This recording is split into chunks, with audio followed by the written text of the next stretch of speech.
साथीसँगै छुटेर चाहिँ सिधै हामी चाहिँ माछा पसल भिजिट गर्न लाग्दैछौँ। आज आमा छोरी दिनभरिको बजार घुमाइले चाहिँ थकान लागेर रसिलो माछाको झोल बनाएर तागतिलो हुने सोचले चाहिँ म जत्रै ठुला ठुला माछा हेर्दैछौँ। कुन चाहिँ मिठो हुन्छ होला हजुरहरूलाई चाहिँ अनि कमेन्ट गर्दै गर्नु होला है। पसलको दिदी पनि हामीलाई माछा दिन भनेर आउनुभयो। यहाँ चाहिँ सधैँ फ्रेस माछाहरू नै पाइन्छ नि त, त्यही भएर म चाहिँ जहिले पनि यहीँबाट माछा लान्छु, हामी रौ माछा लाने भनेर चाहिँ काटी माग्दैछौँ। यो माछा चाहिँ असाध्यै टेस्टी लाग्छ है मलाई चाहिँ। बेला मौका चाहिँ माछा मासु अन्डा चिजबिज पोसिलो खाँदै गर्नुपर्छ अरे, आफ्नो हेल्थलाई पनि त केयर गर्नु पर्यो अरे नि त। यो माछाको चाहिँ कहिलेकाहीँ फुल पनि पाउँछ अन्डा, अनि त्यहाँदेखि आज चाहिँ छैन भनेर भन्नुभयो दिदीले, नत्र भए म त्यो पनि लान्थेँ जहिल्यै।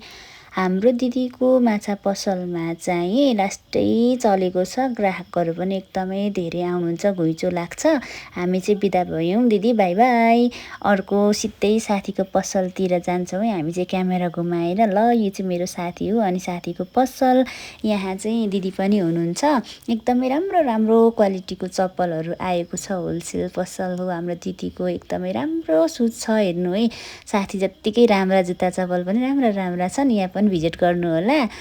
हामी चाहिँ अब लाग्यौँ घरतिर जाने सोच बनाउँदा बनाउँदै हामी चाहिँ बिचैमा फेरि फ्रेस हाउस पनि निस्कौँ न त भनेर अनि हाम्रै अङ्कलको फ्रेस हाउसमा चाहिँ हामी छिर्यौँ। यहाँबाट अलिकति चिकन लाने अनि त्यस पछाडि घर गएर मजाले पकाएर खाने भनेर। आज चाहिँ हाम्रोमा माछा तार्दै हुनुहुन्छ मम्मी।